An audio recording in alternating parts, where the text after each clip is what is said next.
d'abord, je tiens à remercier les organisatrices de ce colloque pour leur chaleureuse invitation. Je suis ravie de prolonger des réflexions qui avaient déjà été initiées l'année dernière et d'avoir pu mettre à jour ces éléments-là. Je tiens aussi à remercier toutes les personnes qui ont contribué à l'organisation de cette magnifique journée. C'est toujours très bien apprécié et nous sommes toujours très bien reçus à l'Université de Toulouse. Donc, merci infiniment. Pour les 20 minutes qui me sont offertes, donc, j'ai la tâche d'ouvrir un dialogue transatlantique et à ce titre, je vais me permettre quelques petites précisions pour mettre la table. Tout d'abord, mon propos va se concentrer exclusivement sur la question des données de l'utilisateur. Je peux être sans présentation aussi, il n'y a vraiment pas trop de contenu sur mon... Donc, si vous voulez que ce soit plus simple, ça peut être... Il n'y a pas grand-chose d'essentiel comme on vient de le voir, donc... Vraiment pas de stress. Donc, vous dire que je vais me concentrer exclusivement sur l'utilisation secondaire des données de santé. Je n'aborderai absolument pas la question du premier volet, ni non plus de la numérisation du patient, pour laquelle je vous dis je ne suis absolument pas compétente et je ne travaille pas sur ces points-là. Ensuite, j'aimerais vous dire que d'un point de vue terminologique, je vais jongler entre deux terminologies que pour la comparaison, on va considérer comme équivalentes. En droit québécois, on ne parle pas de données de santé, on parle de renseignements de santé et de services sociaux. Fondamentalement, sur le fond, c'est la même chose. C'est juste une vieille tradition juridique québécoise qui fait que l'on parle encore de renseignements de santé.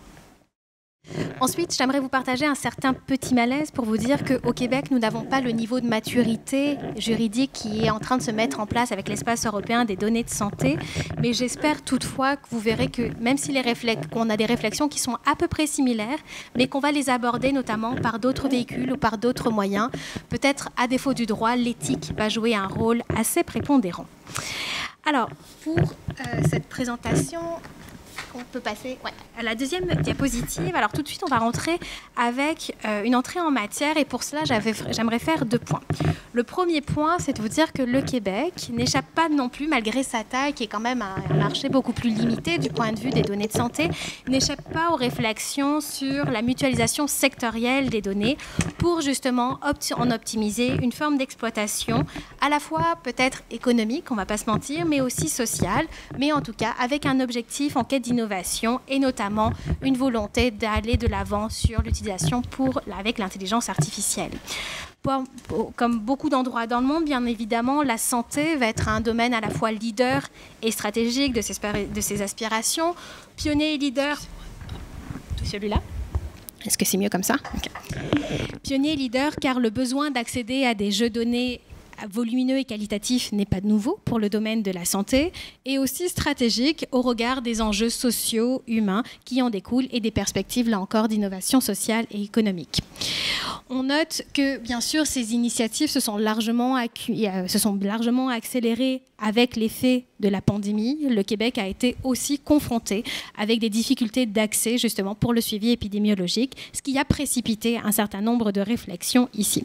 Et c'est notamment sous l'effet de ces réflexions qu'une nouvelle loi a été récemment adoptée au Québec, une loi qui porte sur les renseignements donc, de santé et de services sociaux et qui vient poser un cadre, je dirais, harmonisé, structuré, mais aussi rationalisé sur l'utilisation des renseignements personnels de santé, avec, si on regarde son article premier, une double ambition qui est assez similaire à ce qu'on retrouve dans les textes européens, c'est-à-dire une vocation synergique entre la protection d'une part des renseignements de santé et une volonté d'optimiser la communication et l'utilisation, notamment secondaire, des données de santé. Cette loi s'inscrit dans la continuité d'un certain nombre de réformes qui ont été initiées dans un très court laps de temps, entre 2021 et 2023, qui témoignent d'une volonté politique excessivement forte de transformer le Québec en une économie de la donnée, si je me permets ici d'emprunter la rhétorique européenne. Alors spécifiquement, en 2023, nous avons eu une loi, la loi 25, qui est un peu notre RGPD à nous, ce qui a généré un effet d'alignement. On a aussi une autre loi qui touche plus les données administratives, sur laquelle je reviendrai plus largement. Et puis ensuite, après ça, on a aussi des textes qui sont arrivés. Donc, on est aussi sous un effet d'inflation juridique avec différents règlements, décrets gouvernementaux qui veillent à mettre en place justement les mécanismes d'ouverture et de faciliter les différents accès, notamment sur l'accès aux données de santé. Donc, au Québec, on voit aussi un changement normatif qui est assez similaire à ce qui se trame en Europe, avec le règlement sur l'espace de données de santé, qui avec cette idée justement d'une législation qui aujourd'hui se veut plus conciliatrice, voire synergique, entre la protection et véritablement la valorisation des données. D'ailleurs, le terme de valorisation des données est entré dans le jargon juridique québécois. Toujours aussi avec cette idée qu'au Québec, on va valoriser l'utilisation secondaire des données de santé pour des fins d'intérêt général ou pour des fins collectives d'une manière générale.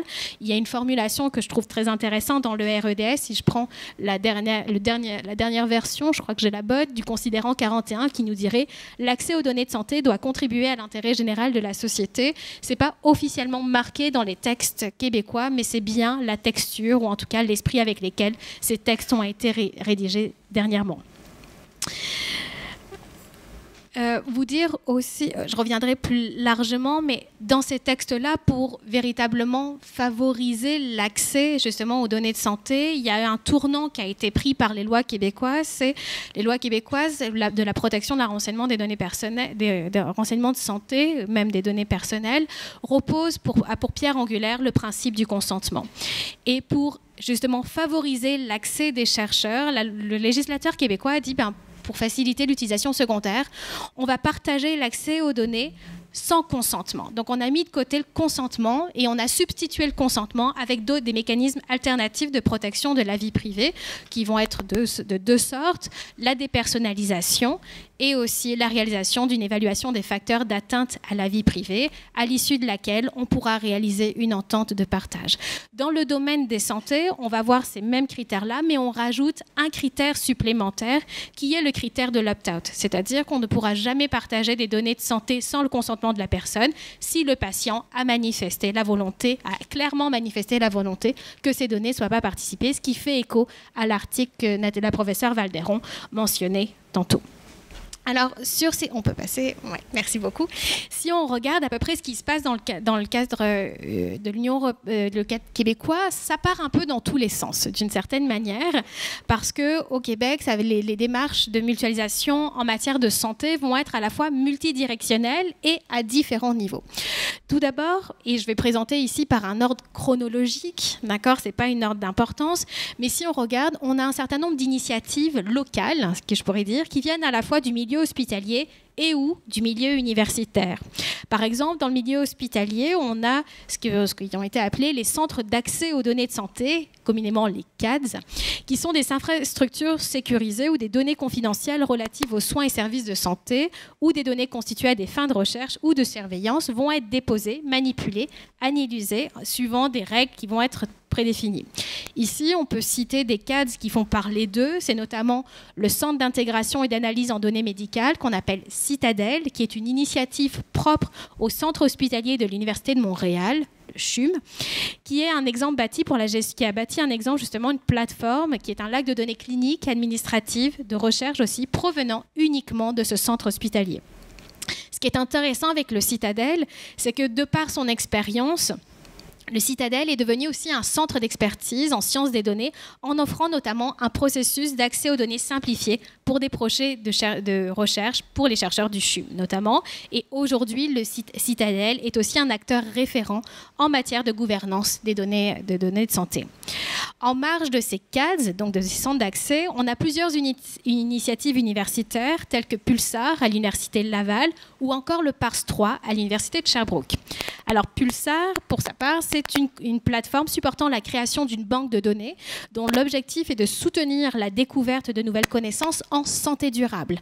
Donc on va aller chercher des données de santé, mais aussi des données de vie citoyenne, des données relatives à l'environnement, des données relatives à la manière dont vont vivre les gens, des données de mobilité pour avoir des données relatives à l'environnement, bien évidemment, pour avoir une approche élargie de la santé.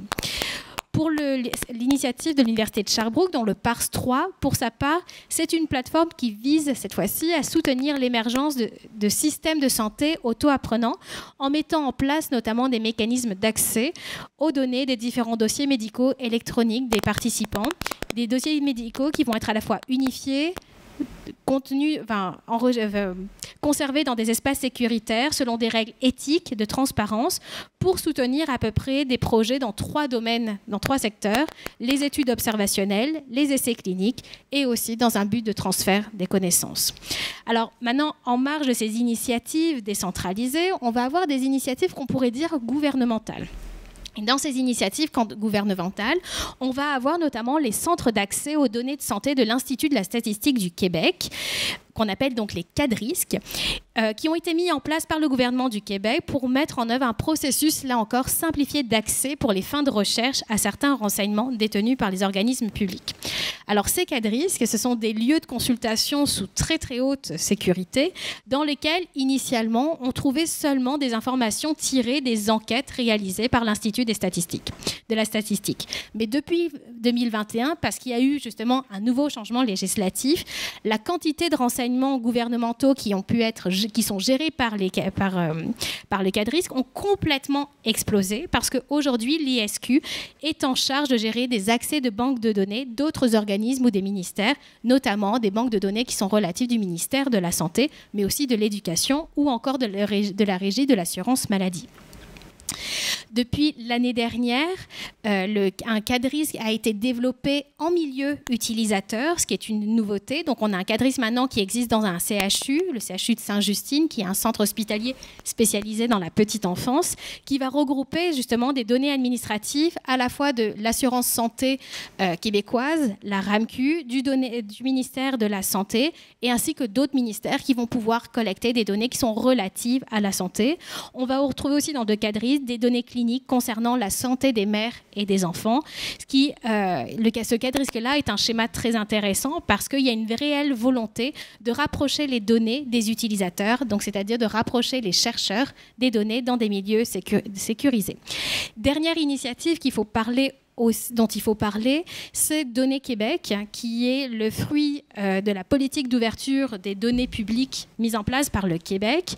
Et ici, Données Québec est le résultat d'une initiative de partenariat véritablement de données entre les villes et le gouvernement du Québec pour ouvrir en libre accès et de façon anonymisée différents jeux de données. Alors au début, c'était des données assez administratives, de gouvernance locale, mais aujourd'hui, on a des données qui sont de plus en plus spécialisées, notamment des données de santé sur les réseaux de soins, des données relatives à la santé publique, à l'hospitalisation, la salubrité ou encore champ médical et social et qui vont avoir un impact local assez important. Troisième initiative qui n'est pas encore actée, qui est dans la loi mais qui n'est pas encore réalisée, c'est le projet de réaliser un système national de dépôt des renseignements. Celui-ci est prévu dans la loi dont je vous faisais tantôt, qui vient réformer justement le droit sur les renseignements de santé. Un projet justement d'un système qui a été largement inspiré par le Health Data Hub français. Donc, ici, comme vous voyez, on est à la fois sur des approches multidirectionnelles qui, comparativement à l'EADS, qui se veut une approche très descendante, comparativement à l'EADS, on n'en est pas encore, à un régime aussi contraignant, notamment les obligations de partage aux détenteurs de données, comme on peut le retrouver à l'article 41 de ce règlement, sont pas encore sur la table. Et je ne suis pas sûre qu'elles le seront véritablement un jour. Si on peut passer à la diapo, merci. Merci beaucoup. Alors, ici, maintenant, si on devait porter... Donc, ce qu'on voit, c'est beaucoup d'initiatives sans gouvernance véritablement harmonisée. Et le seul vecteur que l'on a, ça va être véritablement le droit des renseignements personnels, qui va être l'effet harmonisateur, mais on n'en est pas encore au Québec à une idée avec une stratégie volontairement de la donnée, ni avec une politique de la donnée de santé.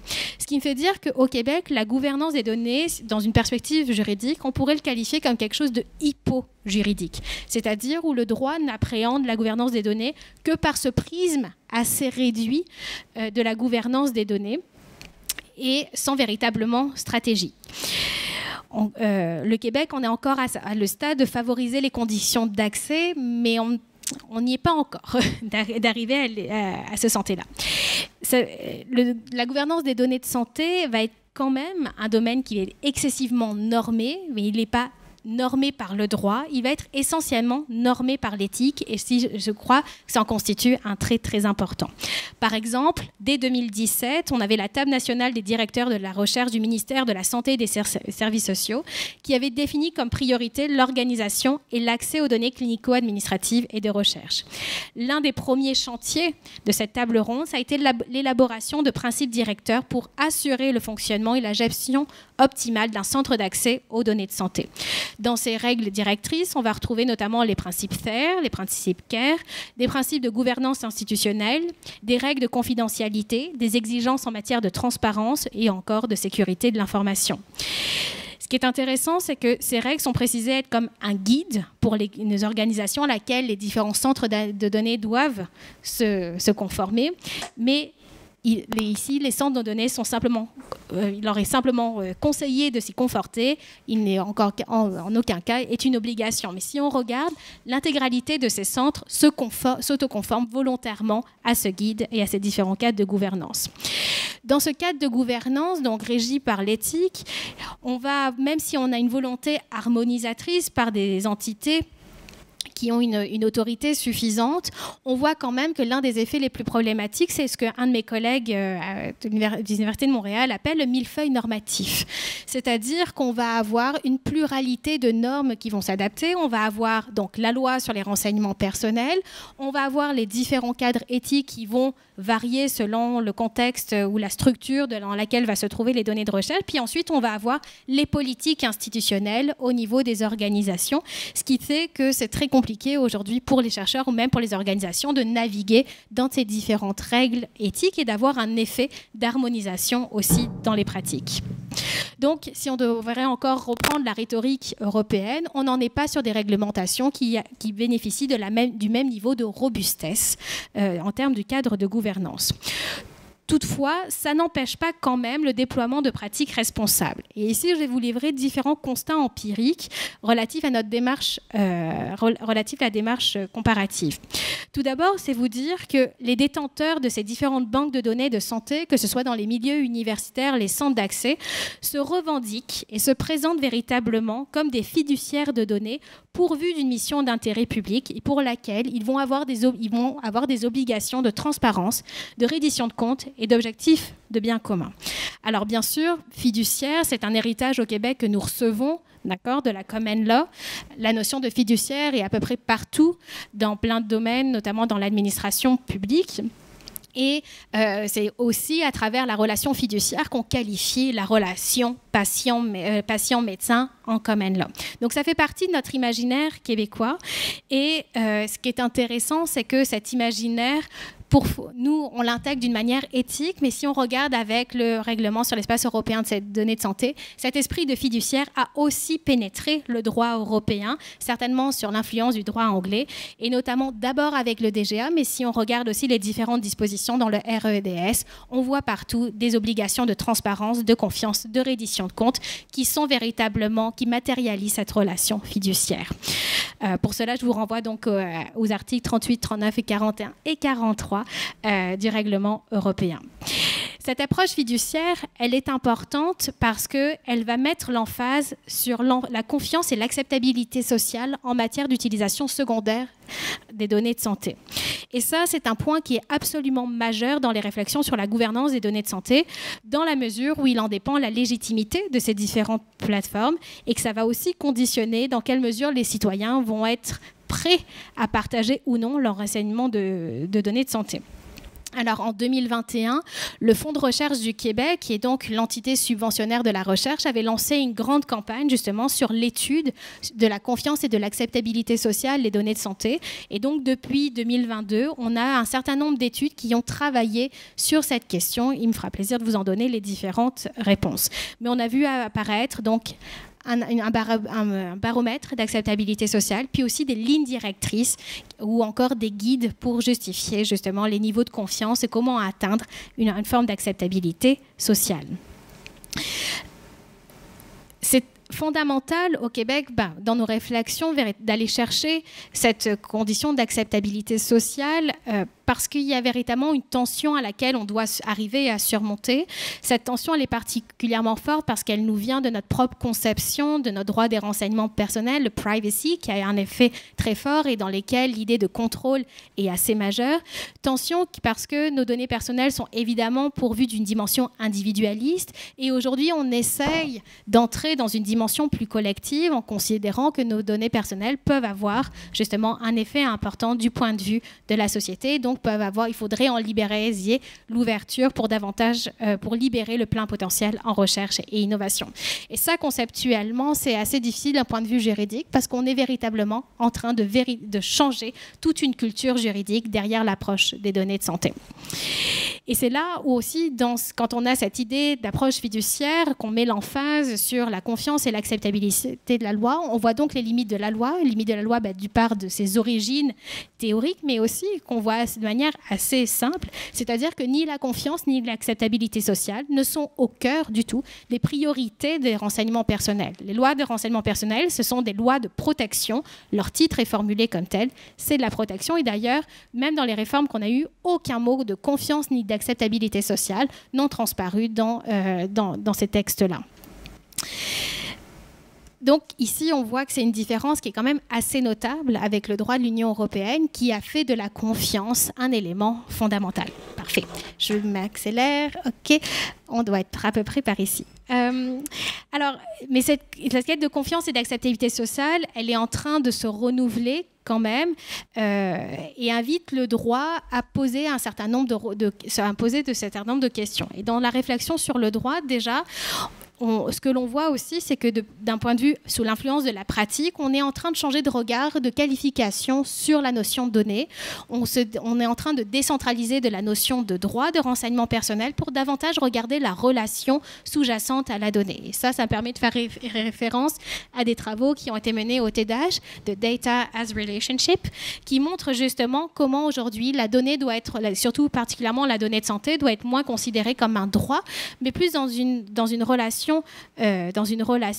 mettant en avant que la donnée de santé résulte d'une chaîne avec différents maillons qui vont inclure différentes parties prenantes dans la constitution de la donnée de santé et que la donnée de santé acquiert véritablement sa valeur et son potentiel d'exploitabilité du fait de la contribution de l'ensemble de ces acteurs. Et cette contribution de ces acteurs, elle est importante dans l'ensemble du cycle de vie de la donnée. Alors cette approche du point de vue de cette approche relationnelle de la donnée, elle va avoir une exigence, parce que dans cette exigence, c'est qu'on va vouloir restituer les formes de contrôle de la personne concernée vis-à-vis de leurs données de santé. Ce qui implique en pratique que, d'un point de vue de la gouvernance des données, ça nous permet en tant que chercheurs d'aller explorer d'autres mécanismes justement pour augmenter ce contrôle et en tant que juriste de travailler notamment sur véritablement des assises juridiques pour donner à ces fiduciaires de donner des véritables pouvoirs. Donc on travaille sur les modèles de fiducie de données qui nous permettent justement d'aller chercher des degrés d'imputabilité plus importants du point de vue de l'utilisation secondaire et puis de permettre justement que les normes juridiques et les directives qui ont été développées prennent cette fois-ci prennent corps dans un texte juridique et donc deviennent davantage contraignantes. Ça nous permet aussi, en tant que juriste, d'aller travailler sur définir des modes collaboratifs pour et par la communauté d'usagers. Donc on voit de plus en plus des nouveaux parcours de données, de gouvernance de données dans lesquels on va intégrer davantage les citoyens. Et en les combinant justement avec des outils juridiques comme la fiducie de données, on a le moyen de les rendre obligatoires, de les rendre contraignants dans les différents processus. Et ensuite, vous dire aussi que ces nouveaux parcours de gouvernance des données sont très importants pour nous d'un point de vue juridique parce qu'ils font beaucoup le lien aussi avec la souveraineté autochtone et la protection des données autochtones pour lesquelles il y a des enjeux de souveraineté et on s'inspire de ces modèles aujourd'hui pour repenser le rapport à la donnée. Troisième vecteur, c'est repenser aussi les modes de contrôle et notamment le mode du consentement. Plusieurs recherches sont actuellement conduites sur la forme du métaconsentement qui est donc un consentement dynamique par lequel l'usager, le patient, va pouvoir avoir la capacité de définir l'ensemble de son rapport vis-à-vis de ces données. Peu importe que la donnée en soit anonymisée ou non, le métaconsentement vise à conserver ce lien tout au long et de manière dynamique. Enfin, troisième enjeu et sur lequel il va nous falloir énormément travailler, troisième et avant-dernier, une rationalisation des normes, certainement qui va être un défi beaucoup plus important pour nous juristes. Comment est-ce qu'on passe de la multitude éthique à l'harmonisation juridique? Et sur le quatrième enjeu qui nous pose encore souci, ça va être le droit à la portabilité, bien évidemment, qui va devenir un droit fondamental pour toute opérationnalisation d'une approche relationnelle, en ce qu'il est un levier de contrôle majeur pour les personnes concernées sur leur renseignement personnel. Vous dire que ce droit de portabilité est un droit qui vient d'être tout récemment d'être adopté au Québec. Il est entré en vigueur en septembre 2023. Donc pour nous, il est encore difficile de voir quelles en seront son efficacité, mais on peut regarder du côté européen pour s'inspirer de ce qui se passe. Merci beaucoup. Je vous remercie de votre attention.